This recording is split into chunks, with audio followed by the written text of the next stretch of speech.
So without further ado, let's just jump right into the news. Sharing my screen over here, like I mentioned, Call of Duty Vanguard, which in case you guys didn't know, Sledgehammer Games has been quarterbacking or heading up the newest Call of Duty. Call of Duty games, at least campaigns, have been very hit and miss, and that falls on the actual development houses, Infinity Ward, Treyarch, Sledgehammer, and Raven Software.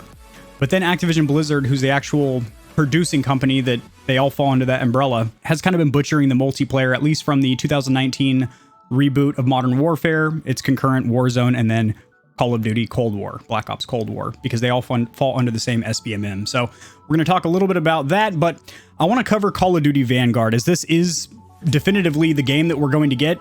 It's set in stone now, because if you log into the Activision Blizzard launcher to play Cold War or Warzone, you are going to be greeted with a little pre-order box that says World War II Vanguard. Sledgehammer Games, which hasn't developed a COD game since 2017's Call of Duty World War II, is shaking things up by setting most of the campaign after the official end of the war. Hitler is dead, the Nazis have lost, but the Allies learned of a troubling plan called Project Phoenix to somehow facilitate Hitler's successor. What the heck does that even mean? The journalist of PC Gamer might not be able to decipher the code here, crack the Da Vinci Code, so to speak, but in my opinion, I gotta say, that actually seems like a pretty good premise for a game. People automatically are ingrained to hate Nazis. I mean, they're pretty fucked up dudes, right? Oh, forgot the bleep button. They're pretty effed up dudes. And now we're going to be able to mow them down with M240 Bravos. And well, that's not according to the time frame. M1 Grands and Mosin Nagants and whatnot. So that's going to be pretty sweet to fight some Nazis, and I do think the fact that it is based off actual historical events with a slight twist. I mean, Assassin's Creed's been doing that for years, and it's been working out quite nicely for them. The main villain is a fictional, I got this, boys, Heinrich Voschenberg, inspired by the real Gestapo operative Heinrich Müller in 1945. And I do think this is going to be a pretty good premise for a campaign, which will probably only be 4 to 6 hours, as Call of Duty campaigns are generally pretty short, and a lot of people don't even play them. They jump right into the zombies, multiplayer, Spec Ops mode, depending on if that's applicable or not. Now, this is a little screenshot here. Clicking on it with my left mouse click is not going to zoom in or anything, so I'm going to go ahead and hold down Control and use my mouse wheel here to zoom in. As you can see, it looks like, in my opinion, there is some definite ray tracing going on here. This is probably a high-spec PC or dev kit that is running this here.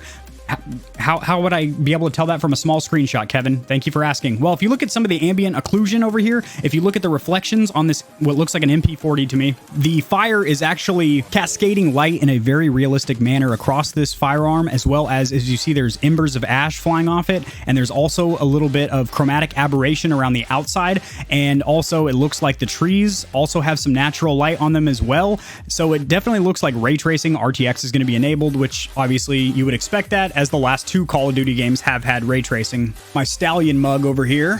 Holy shit. Calvin, thank you for subbing, big dog. Paved in the road to 100K subscribers. Damn, that's good. Actually, it tastes like ass. I'm not even going to sugarcoat it to you guys. There's no creamer in there or anything. It just tastes like a big old bag of OnlyFans. We got a glimpse of Vanguard's campaign during a closed press briefing. The mission comes early in the campaign, depicting Arthur parachuting behind enemy lines the night before the D-Day invasion. If you thought you'd get a break from D-Day in this World War II game, think again. Why would you not see D-Day? It's a World War II game. Of course, that's going to be one of the major historical events during that time frame. Vanguard is probably going to be broken. I hope not. I do believe the campaign will probably be quite enjoyable, and if they have any kind of a third-party mode, such as zombies or Spec Ops, I think that'll be good as well. As far as the multiplayer, it's not up to the development house Sledgehammer. That's up to Activision Blizzard. If they want to taper back the SBMM, which we actually know is ERMM, or Engagement Retention Matchmaking, it's Bobby Kotick's little project to get us to spend money in the store, which I'm not doing. I don't know about you guys, because I don't really care about cosmetics that much. I can still tallywhack noobs in a stock default skin. Granted, I like to look at Parker's Cakes running around the map in a nice little two-piece, but I ain't gonna pay for it, sweetheart. No, sir. Activision Blizzard will probably find some way to butcher the multiplayer experience, unfortunately. What they need to do, boys, and what I'm actually really looking forward to, is it has been kind of rumored loosely, and I really do hope they lock this in. About a year ago, we got a remake of the Modern Warfare 2 campaign.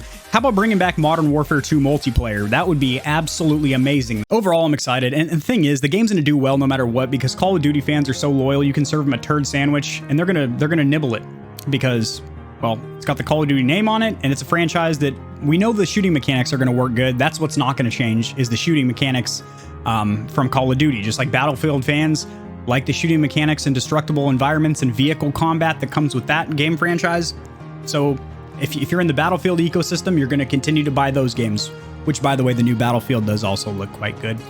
Good news! Vanguard will actually run on the Warzone engine, so that is interesting. That is going to be running on the awesome. It's not going to be on the Treyarch Black Ops engine. It's going to be on the Infinity Ward, Warzone, and Modern Warfare engine, which in my opinion looks cosmetically better and also seems to run a little bit smoother as well. We got a thumbs up for Modern Warfare 2. Hell yeah, brother. It's an amazing game.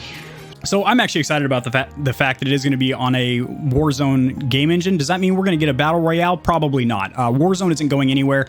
The developers even said they did not expect Warzone to succeed past the first 6 months, and it's actually one of the highest played Battle Royales on the market right now. I say market, but it's free to play.